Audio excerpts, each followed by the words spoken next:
السلام عليكم ورحمة الله وبركاته. لما وحان سلام يا أمد إسلامك أمد الصوماليات وحان رمضان مبارك رمضان كريم.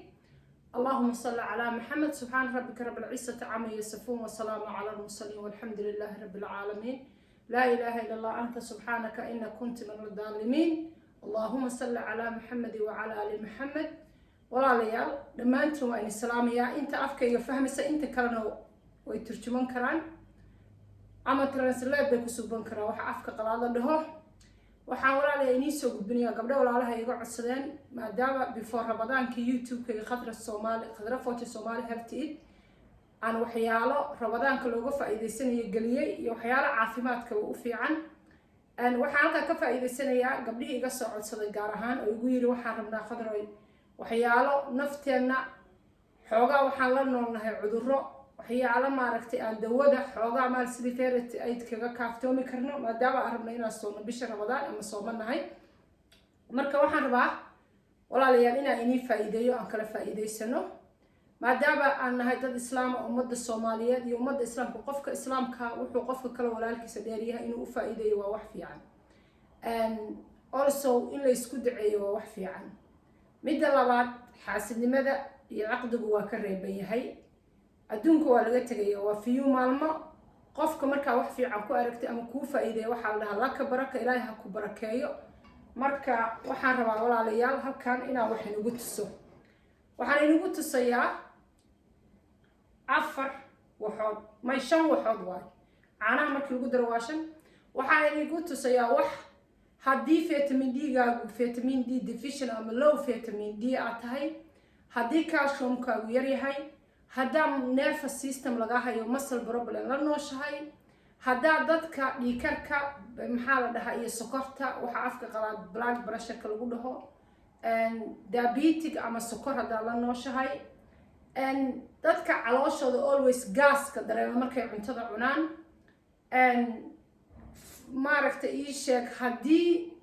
aad abateedkaagu yar yahay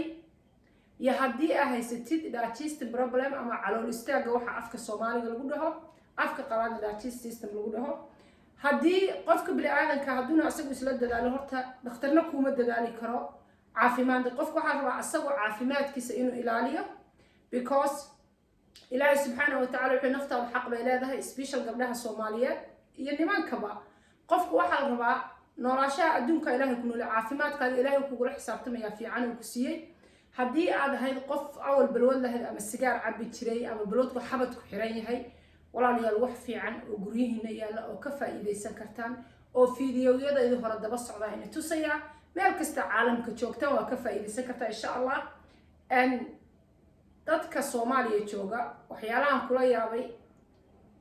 dhakhtarku uu fiican yahay dhakhtar u tagtid inuu qofku isbaaro waa fiican tahay ogaado cudurku qabo laakiin most of them haddii madax xanuun aspirin kaniinka la dhahay dukaanka soo gadanaya aspirin waxa ka mamnuuca adduunka dunida horumartay without discrimination and dhakhtar describe ku subin inaad describe lagu subin inaad gadan karin inaad dhakhtar ku qoro ma gadan kartid Soomaaliya waxaan ku soo kabar baa madax xanuun maanta waxa bad aspirin ay keen aspirin ku moogtiin faa'iidana waa leeyahay dhibaato weyn waa leeyahay because aspirin ku kaniiniga la dhaho qofka dhiigu xirxiran yahay dhiigiisa wuu furfuraa qofka dhiigiisa caadiga ah oo dhiigiisa uu xirxiraa marka ogaada cudur badan in dawooyin kala ku waalateen cunasaan inay leedahay talabaad waxaan leeyahay war dadka Soomaaliya ganacsiga u geysta Ilaahay kaga cabsada dadka maadaama dadka dawlad iyo administration wax control ayna lahayn Ilaahay kaga cabsada war Ilaahay ka cabsada war waxaan leenahay dalku muxuu diga anaga waa sibaateynayna maxaa diga war dadka ganacsatada Ilaahay ka cabsada oo dawooyinka aad dadka u geynaysa qofku markuu kaniiniga noocaan oo kala suuqa in lagu gado waa ka mamnuuc qofka markii laga gadayana waa inuu dhakhtar u soo qoraa war xataa hadaa dawada ka ganacsanayso koorsooyin yar yar qaado oo waxaad barataa shuruucda medicine-ka leedahay oo maaragtay Ilaahay subhanahu wa ta'ala adduunka hadda koombu ku koobay wax kasta waa fududeey walaalayaal marka wax kasta damac iyo hunguriga ka raadinina maanta face-ka waxa marsaday mask because waxa la igu waalaynaa wajiga maxaa marsataa so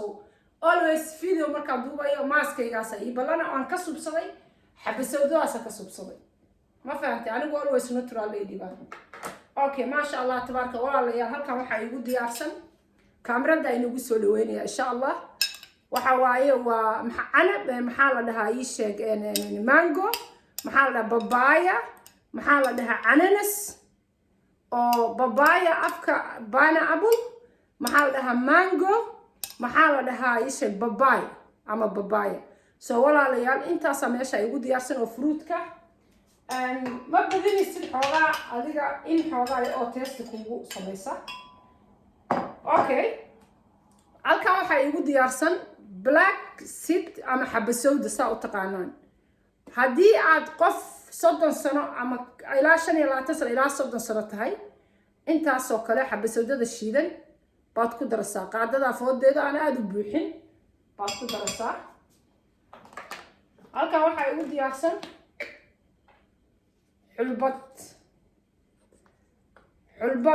xulbada waxaa ku darasaan qaadadaas oo intaa horeysa u buuxda aan wada buuxin waayo baad ku darasaan okay intaa waa isla fahanay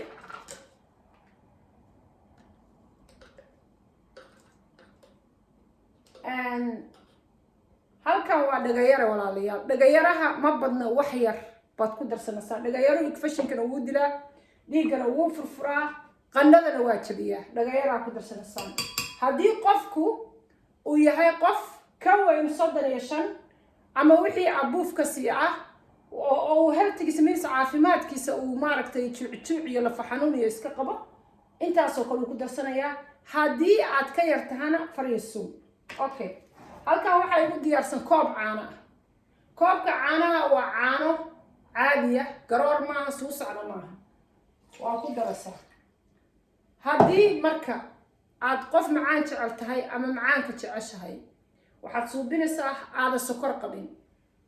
waxaa ku darsanaysaa walaal ama sokortaada ayna baad ahayn haddaad qabto xataa waxaa ku daraysaa qaado malaba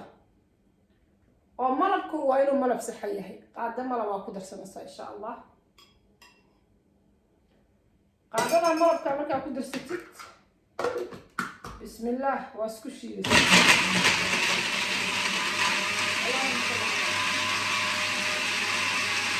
وعارفة عارفة سيسكن الوقت إن شاء الله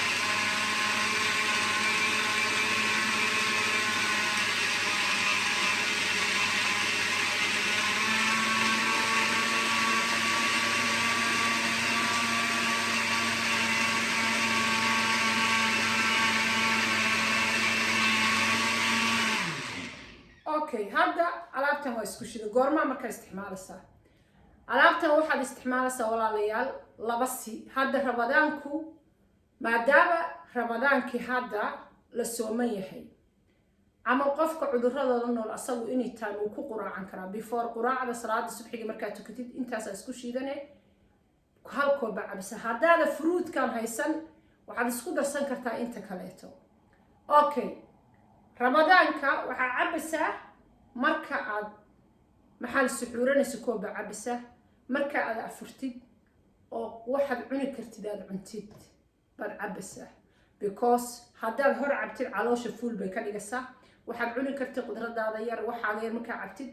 kabacdi baad cunaysaa waxay subinay dhaafshiidka caloosha dhan bay qasasaa kabacdina qofku istiraad musqushu u aadaya waxayna ku xiran tahay dadku say u kala calool jilicsan yihiin haddii qof calool adag aad tahay maybe 2 jeer 3 jeer markaa isticmaashid inay calooshaadu isbedesho laakiin ferastiga inay adiga kuu shaqayso caloosha adag ma ahan it takes time waa inay wixii xoogaa bay qaadanayaan walaalayaal marka waxaa ina leeyahay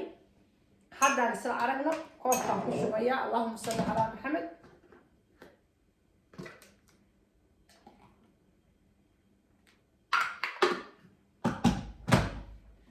koobkan ku shubay indhay leedahay maartan burku markuu fuxo fiiriye sida burku markuu fuxo kala waayo because maadaama xabasada ku jirto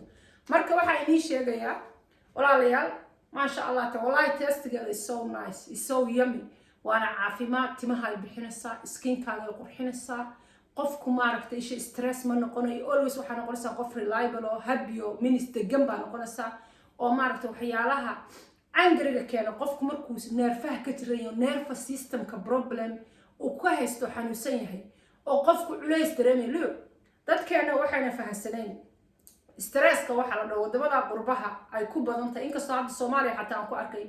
qofka bini aadanka jirkiisa markuna nafaqadu ayna kaamilnayn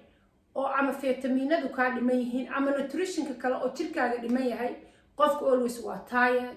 waa xanaaqsan yahay happy maahan life-ka dhan buu dhibsanayaa wuu xanuunsan yahay wuu jiran yahay ma fahamteen marka it's not only issue maaragtay ii sheeg inay tahay maxaa la dhahaa ii sheeg cudur kaliya inuu ku hayo oo cudur la yaqaano kaliya ku hayo waxaa jirta oo kaleeto ogaada qofka xabasodada isticmaala jirkiisa shaydaan ma dego jinniyana ma degaa sidii xadiiska nabiga sallallahu alayhi wasallam ku sugnaatay waa dawooyinka nabiga sallallahu alayhi wasallam way ka mid tahay waxaa marka idin sheega ummadda islaamka ilaahay subxaanahu wa tacaala kitaabkeena ayuu wax kasta nagu siiyey walaalayaal haddaan belief garayna kitaabkeena haddaan belief garayna diinteena haddaan belief garayna recommendga ilaahay subxaanahu wa tacaala ma dhasinkiisa ogaada ilaahay cudur ma suubiyo ilaa uu dawadiisa ifka keeno dadka marka waxaan ka codsanayaa walaalahay oo ehelkaya oo muslimiinta ah oo Soomaaliyeed walaalayaal waxyaalaha gurigiina yaalo dhulkiina ka baxo caafimaadka la cuno haddii aad tahay hooyo wax dhashay ama aababa tahay qofku markuu 30 sano gaaro ama 35 sano gaaro lifekiisu maalin buu isii bedelaya bariiska iska daaya badan saliida badan iska yareeya waxyaalaha wadankeena ka baxa sida digiraha sida gallayda waxyaalahaas cuna sida wali Soomaaliya waan arkay maqaaxiyo lagu kariyo waan ka cunay ma sha Allah tabarakallah laakiin habkii habayntii baa ka dhimay sidii loo habayn lahaa marka walaalayaal waxaan inaga codsanayaa hilibkana markaa karsanaysaa waa la dubaa hilibka lama kariyo kariska lagama badiyo because vitaminka because xoolihiinu dadka Soomaaliya joogo xoolaha forest banaanka daaqa haysta baadiyaha ka cunteeya dhir bay cunaan ma dhasino aynagu ogeyn dhirtaas maxay koos galeen neefka hilibkiisu waa healthy walaalayaal marka hilibka marka cunasan isagoo duban cuno most of them hilibka dubta hilibka kariska ka badinina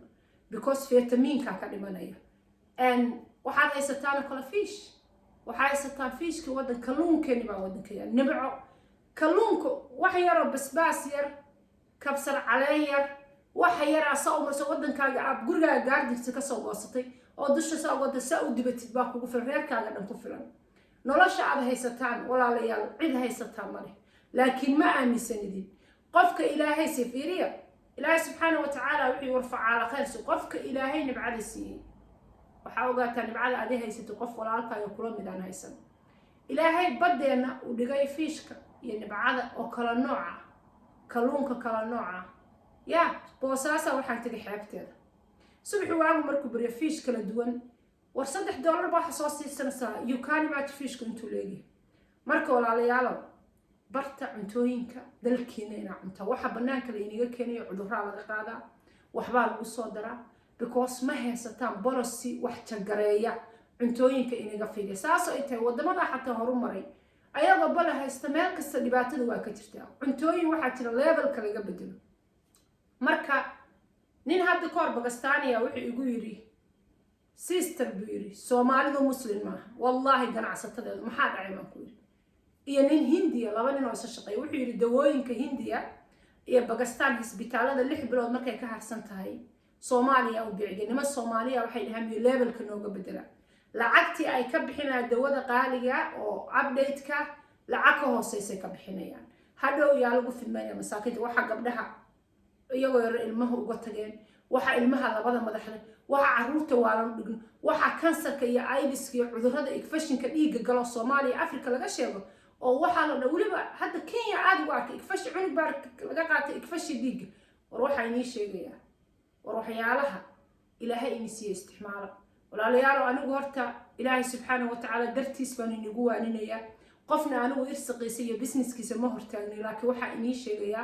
adduunka waa laga tagayaa haday dunida tiir leedahay laga taraadayo tolmooni maxamed baa laga taxaalay sallallahu alayhi wasallam adduunyadu waa maalmo kooban adeer abti ina adeer iyo eedo iyo habar yar xoolaha aad dhisaysaan guryaha cadcad maalka tabcasa qeyd cad baa inaga raacay awlaadaada ku dagaalamaysa lafahaaga aan qalalin waxaan ka codsanayaa hafidmaynin dadka dawooyinka dadka aad u keenaysa ilaahay uga cabsado wax aad jagarayseen wax yar waxaa kusoo gadeen ilaahay baa nuur kuu saaray oo quality marka insha allah waa dardaaran wala waxbaa la isku sheegaa qofkii dhibsadana raali iga hoo adiga ilaaha anigu ilaahay wuxuu ifaray baan ku farayaa iyo rasuulkana sallallahu alayhi wasallam walaalayaal marka waxyaalahan isticmaala naftiina u roonaada qofka bini aadankana waxaa la rabaa laba wax caqdiga iyo xaasidnimada iyo qofka kale iyo carabka iska ilaaliya gabdhow dadka kale noloshooda ka baxa gabdhow gurigiina iyo noloshiina iyo naftiina biis ku noqda markaas ilaahay baa ina caawinaya adoomadiisu inay qasbaya ilmihiina excited bay noqonayaan succeed horumar bay gaarayaan qofka dhibaataysan oo kaas hooseeyo u naxariiso kan kaa sareeyana sidaad ku gaari lahayd oo khayr ah oo aan xaasidnimo ahayn taragare walaalayaal marka insha allah waxaan ilaahay ka rajeynaya inuu inoo dambi dhaafo bishan khayr ka badan wali diinteen iyo walaalaheen iyo ehelkeena u dambi dhaafo waan ini salaamaya waa ini jeclahay followda iyo like iyo share-kana ku dhufta youtube-kayga oo ah Khadra Fawzi Somali Health iyo maxaa la dhahaa TikTok-ayga mix maxaa la dhahaa miski dhul udug ay ku qoranto ducooyinka iyo quraanka aan soo galiyo insha allah labadaba waa ka follow gareyn kartaa walaalayaal marka waa mahadsantiin ilaahay khayr badan ha inisiiyo ilaahayna waxay naga istifiidiyo oo caafimaad anigana ii soo duceeyo insha allah anigu sideeda waxyaalo badan insha allah kama hor dhici doono waxyaalo badan baa soo socda youtube-ka waa sii wadaya laakiin outcome badan baa insha allah imaan doona marka aan isku ducayno qof kastoo Soomaaliya oo wax fiican la yimaado waa u ducaynayna Allah u barakeeyo leenahay waan in salaamaya assalaamu calaykum waraxmatullaahi wabarakaatuh ramadaan mubaarak insha allah iid mubaarak iidina waxba kama harso in salaamaya dhamaantiin insha allah assalaamu calaykum